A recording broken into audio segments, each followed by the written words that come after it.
Yemfa ensematia te say, Yaman Ghana and Crawford so emfa mesomo. Neneka sie ensembe bre.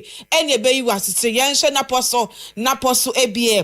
Civil society, mind Ghana message, media Cassia Koso, and no your fourth Ghana Civil Society Forum. Jumedian Nasin and Penny for Edinema Eguaquem. And Regulatory Commission for the Sambi Atuga watch it and pen prains a bono water about to two now soon yet the Mobashano and Abanization one. Now, would we need to feel man term, the Anania Caswell in Potem and nay. That's the Andes and then Crabata won't feel man term, Nacobo dump him, then they see ye. Your Baatan radio and not to mom and took a sepa and a cosio. Yen, I'm not said be always the damn paying for the Sambi Atuga watch it and pen prains so discovered the one function one as a one share nano crazy daisy. And you may send a break away when you at Nasia see a day bar best masada and KASE3 Ghana said day na one boy a chidomo. You must not see and why you didn't say dear medafo KASE3 Ghana and the bets me abuam when this one who so person we a ferrano et sim mudi. Now so na ma wo so and safwa no be who say yes was a sweat me at us Sibia what me SC a dime. A queer codie ya was sorry enemy di mene to my dausa. Mothers FM, yes, some pa. A feminine say baby, I will be a watcher 7. I will tear 102.7 and you make us say a fay Cassian Yenfiti Asie. Felt a year Jumedia a tosso and 9 Ghana Civil Society Forum, dear tosso and 9 and no more their share so. Now Jumedia Nasena and Penny for Brenner do many echo Jumedia Naseno and no and na penny our da no one that a Star Ghana Foundation. One was see a convener Emma Ghana Civil Society Forum. One more now for Alaji Ibrahim Tanko. What the ensemble at Suja. Nessa working Naso cry Esafa at 73 and a nation with your say. Nessa working Nasa such media idea Wapa a and quiet a quantum craw and answer and Kunakunebi. Then you know someone in air carbon abuano and no ya debo many swadding who so et me mudie and some say and the Suja. Your Excellency, ladies and gentlemen, the theme for this year's convening, Reimagining Partnerships for Democratic Consolidation and Inclusive Development, was chosen for a very deliberate reason. The realities confronting Ghana and Africa demand that we pause, reflect, and rethink how we can respond to both long-standing and emerging challenges. We are living through a period of uncertainty and rapid change. Global solidarity is broken, traditional sources of development finance are shrinking, civic spaces are under increasing pressure, and at the same time, climate change, inequality, and youth unemployment continue to reshape our societies in ways that challenge conventional or traditional approaches to development and governance. These situations demand innovative and collaborative solutions. Your Excellency, in the area of governance, democratic governance, Ghana is rightly celebrated as a beacon of democratic progress in our sub-region. We have sustained constitutional rule, conducted credible elections, achieved relatively peaceful transfers of power, and established important democratic institutions. These are achievements we should rightly be proud of. At the same time, however, we acknowledge that beneath these challenges or beneath these successes lie challenges that require our attention. Many citizens, particularly young people, feel disconnected from decision-making processes, particularly in between elections. First, so a year guest speaker, a Mami Esther of Abuaje. One also at the Asidama penny force media say, Wamoto and Safra, no so, no so fun, and Nudisem and Metuja. Nekasam and Watcher say, and no idea, Bebuapa a ye, Nimdia one also a war, say impono Jmedia asi, one penny for in na ebese. Na affairs will be adding Nadri Urban a idea a beboa. Madame Esther of Abuaje. One on the Kasaya and Impre Nuswo. Was a Kasa and Watcher say, see, yes, a ya crampo and kunai. I was dining or masset name, and it's media or moody no a idea a beboa. Mamus when this wedding who say, dine day number one my Ghana. I found it to my pay fan a remedy. I wanted to argue that localization through decentralization will strengthen legitimacy by shifting power and resources closer to the communities. I also wanted to argue that partnerships across state, civil society, and private sector, traditional authorities, organized labor, and even faith communities should evolve from transactional arrangements to transformational alliances, and trust, transparency, and shared vision should be the driving energy. And I also wanted to be able to leave here having said that resilience requires civil society to sustain their credibility, and through that, find channels of diversifying sources of resourcing their work and ensuring responsiveness to changing times and conditions. Your Excellency, I think that ultimately reimagining partnerships means designing differentiated, context-sensitive collaborations that will diversify or respect diversity and build trust. And I believe very strongly that if we anchor this in local leadership and citizens' participation and citizens' power, this will secure Ghana's democratic future and transform development into justice. Madam Esther Ofe Abuaje ni ene kote na fe yankwe ni yankofa Ghana man penny won monyafo John Dramani Mahama wonu so otwumedie na se na ensem sei ene oditudwa. Across the world, democracies are facing significant challenges: declining public trust, misinformation, social polarization, economic inequality, climate-related disruptions, and growing uncertainty within the international and global system. These are testing institutions as we have never seen before in decades. Ghana is not immune to these pressures. However, our response must not be to retreat from democratic principles. It must be for us to deepen our democracy, strengthen our institutions, widen participation, and build stronger partnerships between governments and the citizens. At the same time, the global development financing architecture is undergoing profound transformation. Traditional aid flows are declining, donor priorities are shifting, geopolitical tensions are reshaping global cooperation. Economic uncertainties are compelling governments and development partners alike to reassess spending priorities and development commitments. For many developing countries, including Ghana, these developments pose significant challenges. For civil society organizations that have historically relied on external funding, the implications are equally profound. We must therefore confront an important reality. The development models of yesterday may not be sufficient for the future. Yes, Ambo! Mothers FM! Eni ekotie ya Ghana man penny won monyafo John Dramani Mahama nene eni ekotie no. Ended and Public Utilities Regulatory Commission for the to go watch them pemprenzi or to Yenamkania Honsem in Afe, Yaninsu Honsem, now way no namdo emandom kuma one breshebe film. One deputy ranking member or your onion full Collins Adumaku Mesa than Sambi to go watch them pemprenzi, Ebuna was you to me yaza or Sunye Ankasa, and Sinyaza Waja to Minde Dieno, Wayan some trophy she Muneshe Muzina saying I wasn't Sambi to go watch a day. Prices now was it to Don Yaza also so Namumno. Abana Kempa one card was what should be brain to one or yaza one J infantu.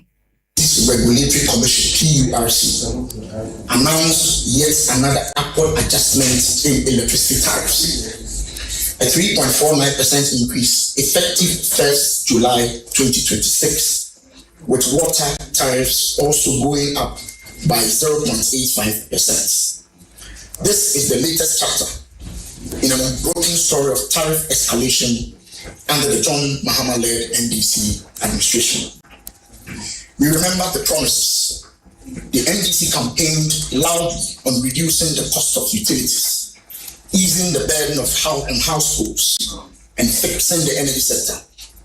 18 months into their tenure, Ghanaians are paying 26.82% more for electricity than they were when President Mahama took the oath of office. This is a broken promise. Since the NDC government took office in January 2025, Ghanaians have faced a relentless cycle of utility tariff increases. The cumulative data paints a stark and indefensible picture. Eza Yekwati ye Ora Collins Adumaku Mensa Northerners MB Atugo on a no so minority for one bound with one paying order one on your Collins not and some be to go shed and pempraise. Yeah, and bra NDC for one campaign no yet the master no working you. Wakada or better two don't put me a home to Matoyan and to the Mobuna says I was out to the no or Yazan 1 infantum. Two mathematical basis for every tariff increase since January 2025. Ensure that any future tariff adjustment is accompanied by verifiable improvements in service quality, particularly in addressing the prepaid meter depletion scandal, the persistent power outages, and ECG's billing irregularities. Revisit the 2026 to 2030 multi-year tariff order, which imposed a 9.86% electricity increase at the start of 2026. In light of emerging macroeconomic improvements that the PRC itself has acknowledged. In conclusion, government has repeatedly pointed to the appreciation of the cedi, declining inflation, and lower interest rates as evidence that the economy has turned the corner. If those gains are genuine, Ghanaians should be experiencing them in their daily lives. The electricity sector depends heavily on thermal generation, whose principal inputs, imported crude oil and imported natural gas, are priced in foreign currency. A cedi that has appreciated by nearly 40% should significantly reduce the domestic cost of these inputs. Falling inflation and easing interest rates should further reduce cost pressures across the economy. Mothers FM, yes, some pa. Ye deputy ranking member your Collins Adumaku Mensa Northern Sambi Atugoja on the one task Mahama o de yeka. Yan talk as Siano Sinafa Yaninche Mon Finfi Mantem, ye do Finfi Mantem dia, Yenjina Ewa Kaswa.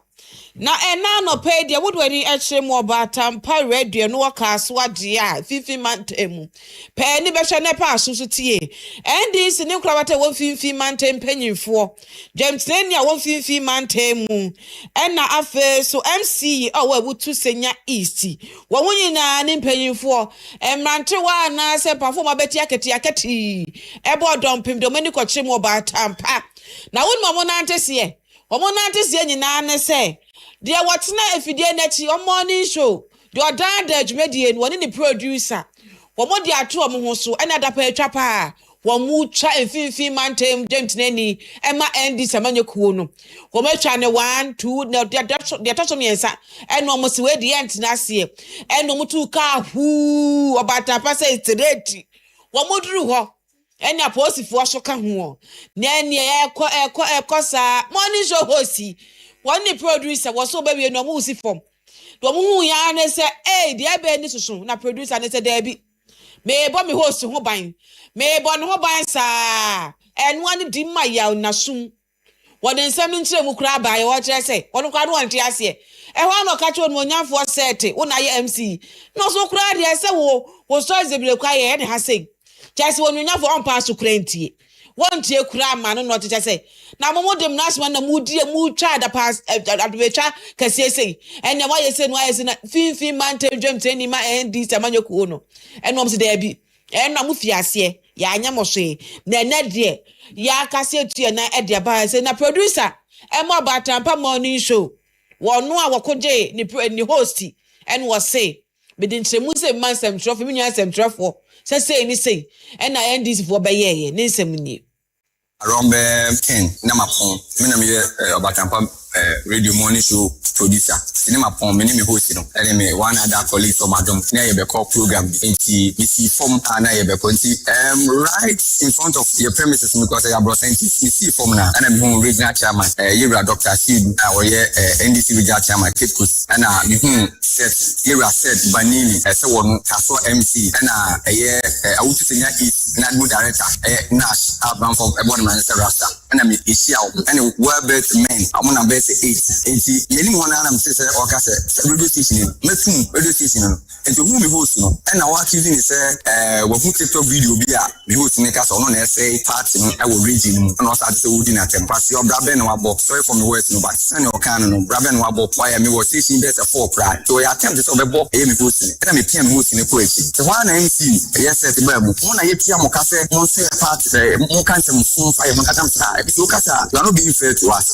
Programs will show you BBI, you will be on some Canadian, and then you have some Ketuan. Your move here, say, or more full, yeah, top of all. You know, your manager in your, you see, you me for yourself, me, Papa Shen, your more Papa, and you are, and tell me, for some fair, you see, almost say, near me and me, video, but me, I check, video. Oh, now, Regina Chairman.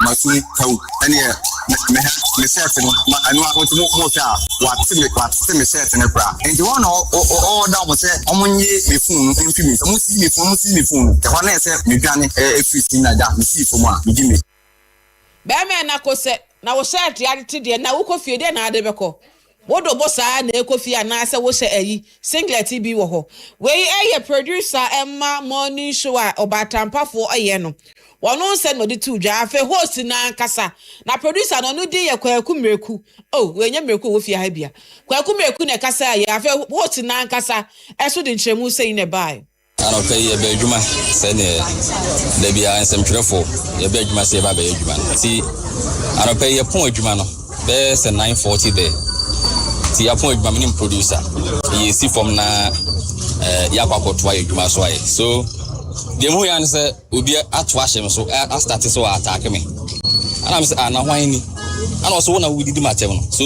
me hwe na original chairman and na kaswa MC honorable said by name and na LED tax measurement for say omomra me attacking so me we say dey my and was say me metie did natem but asema me kan nya timi because say problem say ko so kaswa say no wa contribute say regional chairman am a problems no air cost so if say unim anything about problems na go so kaswa ndia any onye do betimi as regional chairman no solve issues no na me kan no say me did natem so me minti bi krada say MC any regional chairman a party regional chairman it me dem rasho munsem e lock a whole radio station lock it down abra yenye hwe and no matter threat say yinim ne bie radio station na next time they will come here with guns the two and a ban on be sanso aboy because my buying and power and nothing can happen where your host no na ensem we na call so na no pay and na end this new club at 150 man temu kaswa ne potemu wutu senya east impeshu asofo ma kokodrufo omote ya nom si David we de nimguase we de fata kaniba edosho eno mo nyina bo dompem no mo si sem trafo metie ye ma yesre pa afami enu no say ya hwan dwemtena ni man DC amanye kuo no no mo ka wonyina obi anka na koma ntuniem no Baatan de wuntina fie ma amamienufo nkosa enti omo sere mpanyimfo say de ase na kwakodru bia obi anka na koma entuniem. You can see me, I'm dressed black throughout because we are mourning.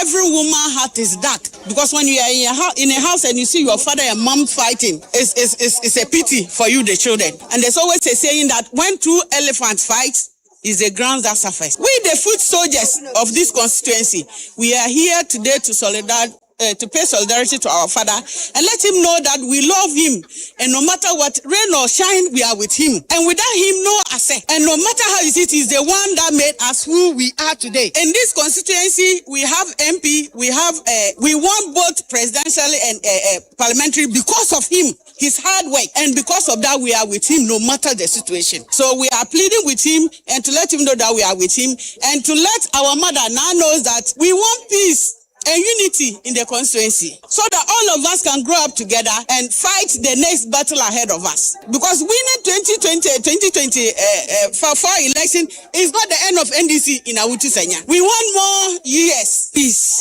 We came to support our father, Chairman Stephen Ofosu Ajari, and our mother, the MP of Awutu Senya East. We want her to know that we cherish her too much. We cherish our daddy, Sam, to a lot. So please, we want peace in this constituency. Mothers FM, yes, some pa. where a Marco Crodru for more to senya East in Persia, so and as a castle and Potemo, and this and Crabatayo. Now, we can say that national day. Oh, as some day, I am my real who yankasa. Meaning, baby, at the master milk free by you. I said, I don't know what who say. Yeah, Mamma, there are some nearby and say, Cramon or Mutinum baby. No, Mamma can't find one of your I say, Obiako Fanas, my banana person cabin. Now come on, brochure. And I say, so now I Bruno. Hell, come on, the brochure. And the ever say, one name black of his say no, cap or more bano. Nanka, it's one just laugh. Producer, now I just laugh. Oh, am I Raho? About Tampa for Mon sorry. Yena, no ma. Monko say, Monko say. Is this any two or more shopping? Shop with the but. Yes, some more. There also Messica, so I don't know. Yo, any Fiviatawana, Minister for Local Government. Chieftaincy and religious affair. Pimprese. Wabana equipmu what Tema Metropolitan Assembly neho and I wasn't some be to go ama MMDS in the one share. Now one conte buno woman munda opefe. Sikana painful was a bro one no one fine a jumezi grassroots a jumano. One share no one farmer one more fan to turn she one could na one search no one account no my upon fin. Why as I want Jim fan to when on am do money for Ahmed Ibrahim. Other some more to go at them Pimprese transparency under her accountability. Viatana some na obi tim safon fanchem and to say no che de one ma pefe your under her on farmer obi biara mesmo ba ya wona o what mem MMDS for no obati won ho ase neska no so what ba ya azar obama emfaso aba dachi Asneka chi bia modewuro na omumma obi ehu da obi a wadi dem obi oye person with disability bia no obeba assembly ho a oba be check say ne din wo ho ana ne din ho na wa register say yen validate sa abona ye be ko so atua sika na eko into ghost names.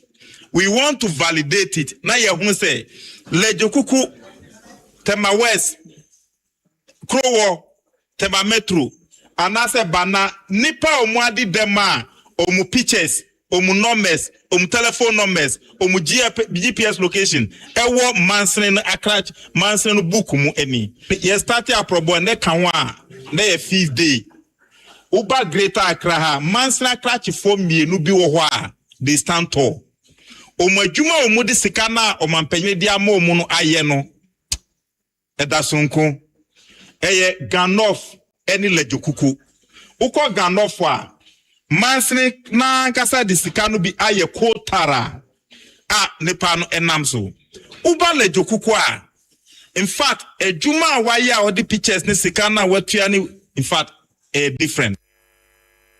Enza yekwetie ye Ahmed Ibrahim Northern Assembly atuga biamso osanso sre Tema Metropolitan Assembly West Tema West Assembly na afi Krowo Assembly na afi Lejokuku Assembly de we na won share nanka won humbom na wonya adwuma fefefe na da market na wo bebesi na obi biara peda waye won pehia so no omboa enti we na ra wonka won fambom na wonye bebi kro da obeye gwa na woze esimesi obeye a emfaso do baba amobia Eye market ya omufo na na say two betimi aka bom. Don't be fighting for jurisdictional boundaries. Makola eda KMA ba obi afri akohobi. Kaneshi eda Kaneshi ba bebere free akohobi. Enti Lejokuku Tespo market no yentimi ntra ho as leaders na nipa edidwa ewo apata asisa. Insuo to a na abo mu, ewi abo a na abo mu. Ba strategic marketer ye betimi ase no abrosan to aso. Na ama nipa na ewo sa mansiri na we nyino mwanya baby edidwa na omu asan atimi ama economy no a improve na omu atimi asan ama nka bonsunku bi aba because we call them joint development project. Mothers FM yes some pa Enza yekwetie ye Ora Ahmed Northern Assembly too gwa Yanto akasia no so ne mfa ye ni enche monsem fufuro mu e.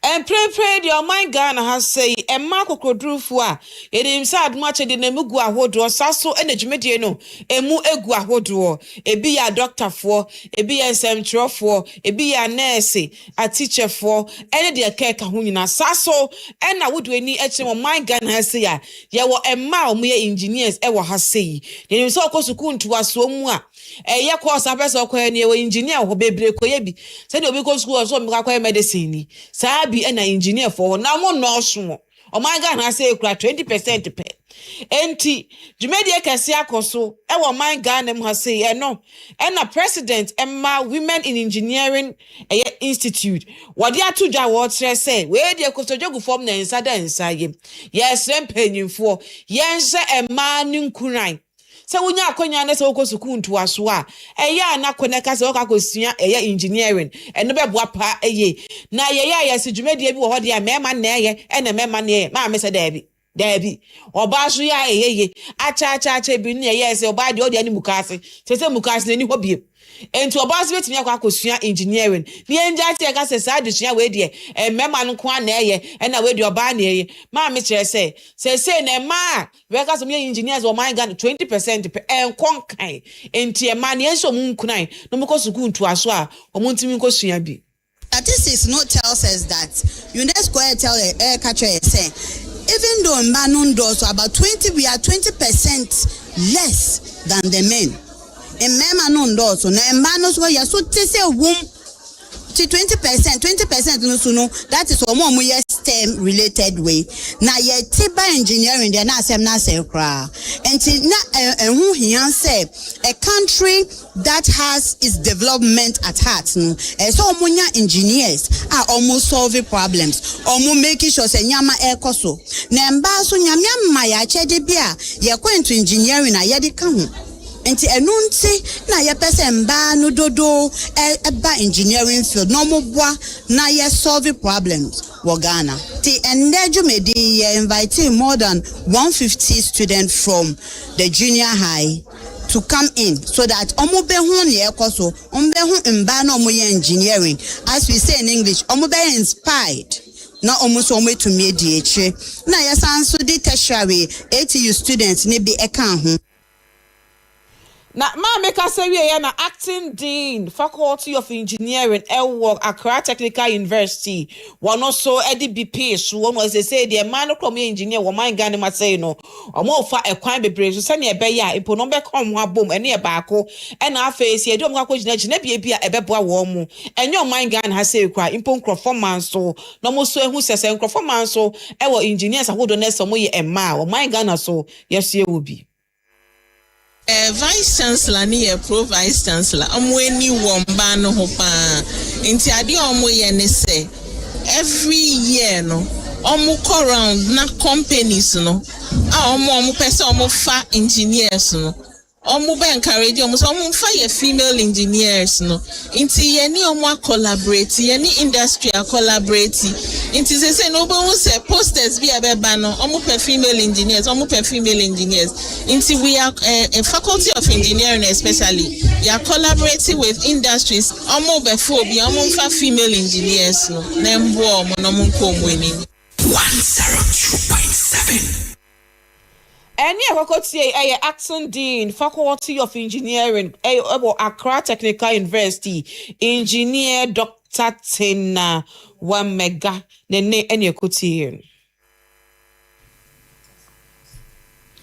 Yazuba tu fan so ako yenya no asebio wezi dam na dana benade no yaza mpanyimfo de dane si wo was care hon na we na mpanyimfo re hye de mpempren ze oda yatumi yehu de se yenuanom no se wezi dam mpo a yaza anyi no me ntwehwe ye ho ye femfi ye ho na won yete da ankonam na be hwa be funtintenfri do obi gina do mpo na original yu an bohwe na ho a wechi no wo keka nsem bi a ontwa mfata na ne nyina yehu de ye yenuanom ye de ne pa ye na busuafo a na afi mpo afoforo mpo a chede hono we na ya za yebotumi ade ye ho abembe ho na manye enyi wo mu na we wonye wo ye yayaw onyoyamfo Isa Yakubu enozen samezi tugwa embra ya fidi da ye dinti ye pese ye ka kire obi bia sabe edem dini wani fie se ma omumfa omunsie omombra abontin. Okay. Sometime say ya maame no me ya papa no so obi wo nkwala mienu miensa ana enan na obi wo mu na se wedi dem a so or counter ne nkwala na ne reject no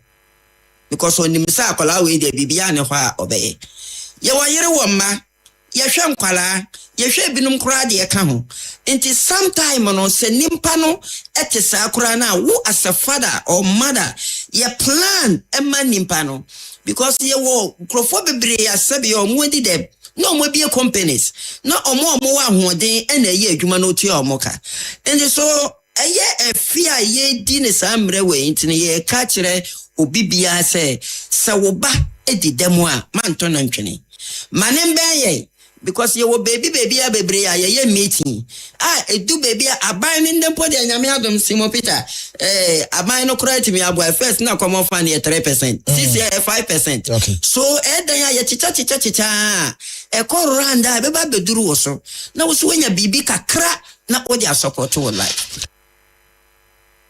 Ye kwetie ye Isa Yakubu or ye Vice Chairman Zima Disability Association in Kaswa na chada Kaswa no eno ye hwani pin na wada hwana no na mpo ye nyimde onwenya for Clement apak so den sambi to go chede mpemprenze oyaza aban ogudu wasa or ye madwumazini na atum akwa ma osabi hona wezi dam no wetum aye adwuma ampo wagada taxes na odan na asabio yetum yakoye ba ye ho ntwachima no wazo to do no ho wazenze oyaza obeyi efrido honestly no so ina Minister Simon or your members in Ghana Society for Persons with Disability. No so ya dodon sembi to go them pay praise or being support them paying for oboso wana say na fe ankwankwan na wetu mu abon was we dunkan. Ti ma omo nhwe say ye wo ho no ntinu they won't help us. We need support. Okay. Especially Wutu Senya East disability community no ye here support.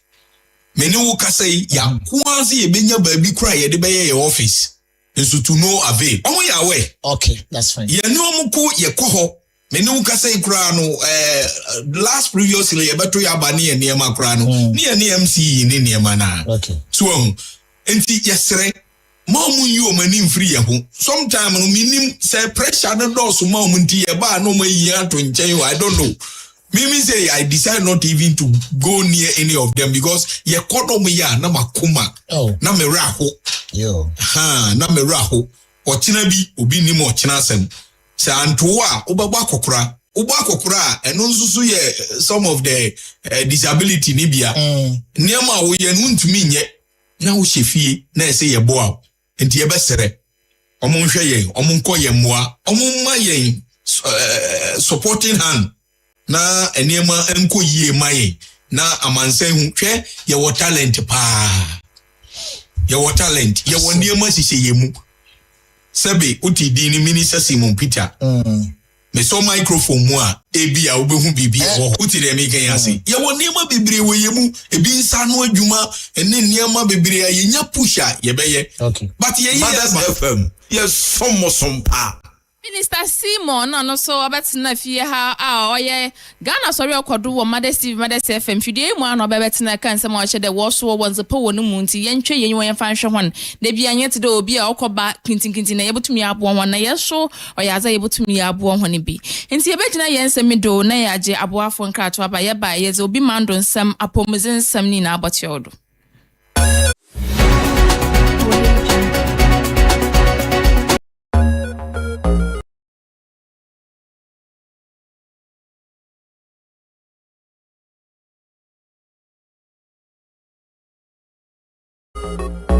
Adishmaima, KASE3 Ghana Limited. Ye Jumakubia, Yesi Dine Ton Dine, Eton Sase Krujia, Mansubia Nihu, Wutoyan Sasibia, Abaya would dear forever and ever. Wabusian Dachinti, Anunti, KASE3 say, Tia 10% to pay. Na fresh chassis, Usi Dino, na Uchani Kakankakra. KASE3 in Kwane won Sasi with the whole Ghana. Ya won Sasi be wa Greater Accra. Baby to say. Atoman, Kofi Donko, Imam Pehia, Danjra, Kaswa Obum, Dodowa, Kofi Kwe, Ayite Kote, Wager, Broadcaster, Ani Bebre, Sayako Central Region in Sua, Cape Coast, Ayensudo, J. Krodia, Portin, Gomwa Kwe Krum, Yankwa Eastern Region, Ensawam, Kwasinyako, Afram Krum, Afayentufa, Nayanko Northern Region, you will be Watamale, Nyampala, and Sassono Bay, UDS Campus, I Watamale Kumasa Kwanso, Yesansu Executive Wanzo, dear the Chromo Pair. Now, what Sansu Pair, Assassin Yantam, and the Ayakria and Efua, you will be with the whole Ghana, and on Tishu Yakwai, I was the main office, Accra, Tessano, Yani Ghana Telecom University, and our police training school, and a dish anymore. Waka Swamalam Quantum Ponoso, a month from Yani Resurrection, a sorry, a dish anymore. Now, Yakwa Amasama Iswa, opposite the Central Marks, Wa Amasamaiwa, or Bakrowa office, no, I was site to Hope, Afe Ashaiman, Yanil Lorry Station, no, and a dish anymore. Frey 0302 963740, Ebim 0302 963740. KASE Estate Ghana Limited, Yanti Usubet Yes. So Ediagu has say asida and kama KASE Estate Ghana asida day na ombo ye chidom say no person wo to asa say langa sembia endi mutinti man won to asa say emma KASE Estate say ntwa ne ho kontoma unpa hofro asumesi anasa obenten dia won ko asa so emma mrantu wo mabeti aketi en pamwo enfru ankasa asa watu sika kotoso dia amenka vo KASE Estate Ghana nko am the betting abu weni so adu so person ye fiera no etimi ejiemudie afe ye nto akase ne so e so wodo ani chire mo nkna pumpuni mantem ase bia your friend say Central Business District and no wo Accra baby a major di fo ne mema ina no dan dey na be ko no aye busy and obi ko no obi ba na bia sa bia no ade a enwura pa mene wo maton ade wo ho Ewura pa no bitimi pra ewura fi ne shop no be hwe gukwan say Santa eno no ya na aban wo mo eprepra kromu no na dan dey na bo hu so mabobo ewura na no no mo de akoba bia eso mutugu na be na nsanie ene mra ka ho no wo mefa enti ene bo hu se ewura na gugukwan bebresa eno ama wo mo ete kwan ne hu charge ado pa yes say impo aban ka na asa na say bia ete sa obetimi ene wo mo a epiapia eye trogi ene wo mo adi ewura ne ban say yes madam mama mfengu ha say but we dey ha say no ya de beboa na ese uduru opa da yes obo nose mask ne kura no anya de mu odu ni bi ansha ya de e na no kura kwakotia be fie wo mo eto ade wo ho ene wo mpom kwakoto ade wo mo de nsem say e na atudwa because every day by the day break they bring different ones even more than this even today is even normal so when the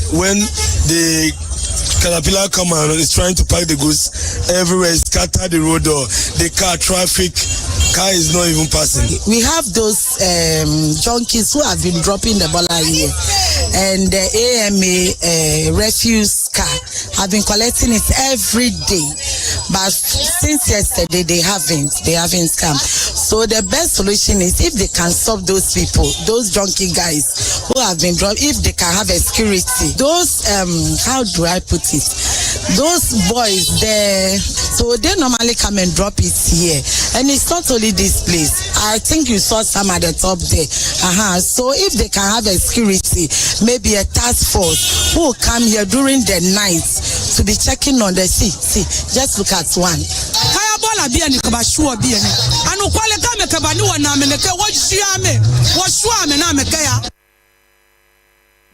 We A24 and one more at say Biaway and almost a charge now was saw and semi and my executive secretary Emma Environmental Service Providers Association Mame Amma Ofori Enchi SOD Enchemu Abase so we share a year and Knapumpuni Mante Maseya Bia Pai Betimiaka so buko shie enwura eguno wo muni bi oho ento no so dia de sede kese e na atum panimfo anim having challenges with the final disposal site. When you take the whole of the Greater Accra metropolitan area, they don't have any designated place to dump. And per the bylaws of the assemblies, they are supposed to provide the final disposal site. And we are having infrastructure challenge. When you take Accra now, the Gamma area, They are all going to the Adepa landfills, which is in Sawam at Juwedri. Once population is increasing, the waste generation also increases. And we're not putting proper systems and structure to contain the waste being generated. We have a lot of illegal dump sites in the city that also receive the waste. And they are managed partly, the place to dump. They end up putting them in the drains and behind people's houses and what have you.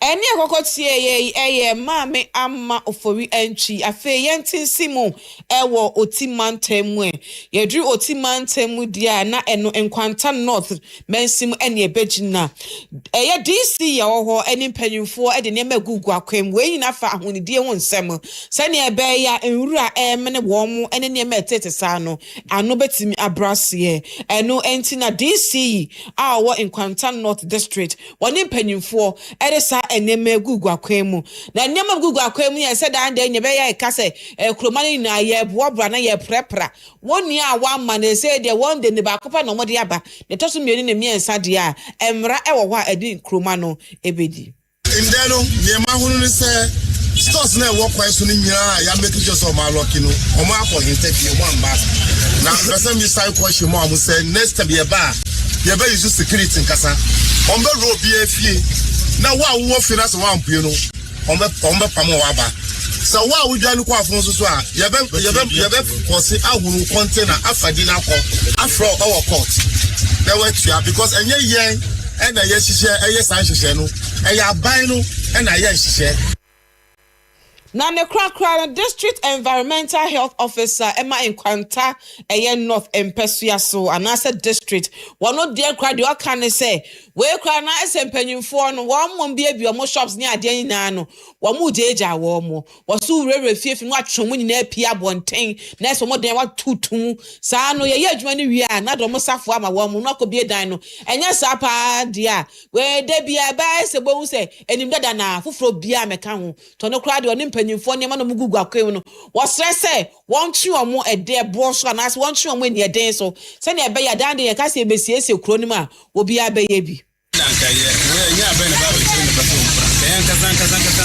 ya fa ngi to se fide enye dada be ya dada enye obi na ba be fide aba be abe bra ukuru ana ofiri personal we Saturday ni ye na obi ade be Friday no da na fa no won ko be bia ne fa no ko be bia wanya chance na wada fi we min banyanka omo sisano omo mfambra Saturday ni then ne fa no be pie so ko be on be wono be Friday obi ada fi no wow you ka den da nya kura de bia Jesus soldier for any police for ba do kiresi ye I am pray ku we dey say anya kura ntia ai fone ko no na e kira mu se we dey say anka entra meeting anya soldier for no be free be ana police for ana obi different na be free be se be fra ofie yes ambo Mothers FM Eni akokote district environmental health officer eye Nsukwajo wono so eni ne kotie no he de we okasapa dia wo se eni bra bo nyin free eye Saturday ni de ho no muntwetwe nkrofo free no makase me ye adwuma ni that I say yeah ya full report no say nya nka kotwe nesi form no ba begina kwante pon no so no opra so oman ni muti a ye na ye ho beton cause efi na ma yare ne ba enso yiri kura se fi nti se muti a na me de Abraham Lincoln de echi oh ready yes obo to fan so akọ apomezan for hona share ya Minister for Health Kobna Minta Akando Mpemprenzi official lunch I say and other sambi to go che den Mpemprenzi Ghana ma His Excellency John Dramani Mahama ye na yim de apomezan won sam no yaza na enwaji hunye ankasa opede he na apomezan won sam osi bibi na say ye kenyo ifinu but we onye fiu free primary health care no oyaza o che de wa atre hona hye mu bebre a wo che den Mpemprenzi empanyimfo no won for won fan hyem MMD NDC for no stakeholders for no mpanyinfo na owo mpehua so no won fo won fa nhye mesi mo be ya yebotum ye wie mu den na afa so mpanyinfo no won hwe na hona wotete won ma won ntete mesi mo be ya obo do emfaso onyoyafo kwabna minta akando no odin samitu go che dem pemprenze osrem mpanyinfo de won fo won fa nhye mo bo Ghana man mpanyinfo excellency John Dramani Mahama mesi mo be ya na nso ade hu so obotum abam examen osende free primary healthcare no ya za obobo hyen ankasa odin samitu go bro kokopie mo fimfini manto mo he no odin samizu tugwa. So this free primary healthcare will have the curative aspect, it will have the preventive aspect, it will have the promotion aspect. It is going to be free to the ordinary Ghanaian, but it's not going to be free to government because government is going to pay. And so the curative aspect of the sick care will include treatment like malaria, diarrhea, respiratory disease, those ones. And the free primary health care is applicable at the CHIPS compound, at the health centers, at the polyclinics. So it has its own limitations. So we are speaking about the curative aspect, but then for me, the game changer is the prevention and the promotion. That will afford us the opportunity to detect the diseases early. And once these diseases are detected on time, we'll be able to manage them well and, if possible, prevent them. Statistics has that most of the people with hypertension do not even know their status. And we know that these diseases, they kill silently, they progress silently. So before you are aware, you didn't have a stroke or one complication or the other. Inza ye kwetie ye ora kobna minta akando no odene sembi to go che dem pemprenzi ya lebe bebre no hypertension malaria diarrhea che de nyane mfrempraba ne munumpo no mu yareba ne nyina oyaza ni na botum aboa asonye na ase biam so odene sembi to go che de we boboa emasika sama nka first bondo operation no wodi skatwitwi den nyina arba beshem ni na we nyina boboa ema hene sika sam no so ade bia oye na aswozen oye hene aswozen zen mentumye fanhwe yen ayeresa do no ni na so etum akofom. We think that as a minister, maximum maybe 2 days are in the region. I'll be gone. You are going to implement the policy. You have to own it. Our health professionals, our MMDCs, our health directors, please, let's own the policy and run with it. It is a moment we should all be proud of. We'll try as much as possible to give you the logistics you desire. But it is not a grant. It is not a loan.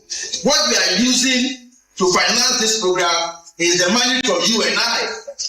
So we must put these resources to judicious use. It is very important. And so we are here today to launch the free primary health care for the central region. And first and foremost, we are not rolling out the whole country at once. If you are rolling out such policies, you must roll them out in phases. So the first phase, we have captured 150 districts out of the 261.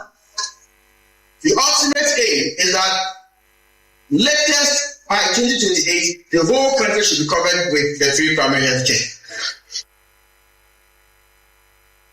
Mothers FM. Yes, over to fan alcohol. Amanone sama international no oyaza. Yes, over to fan alcohol. Venezuelans. Eho ena watch them Venezuela. Eho na pempe watch them. What then be a bubu ye ankasa ma bebre when I way joint memofo ni na oyaza era de asem oyaza chere wo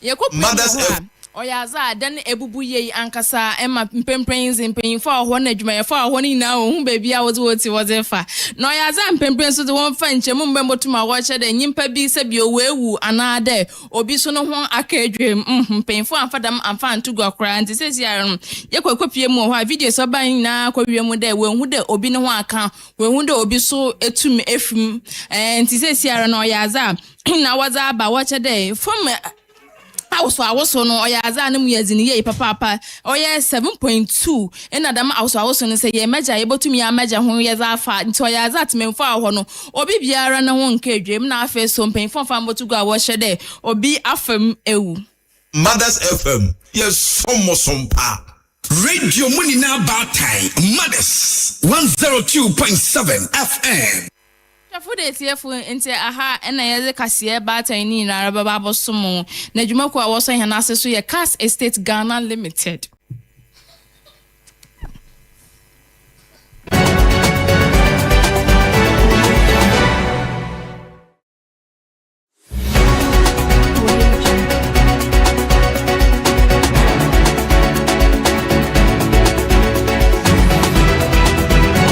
Mr. Flex, that's what the car but was.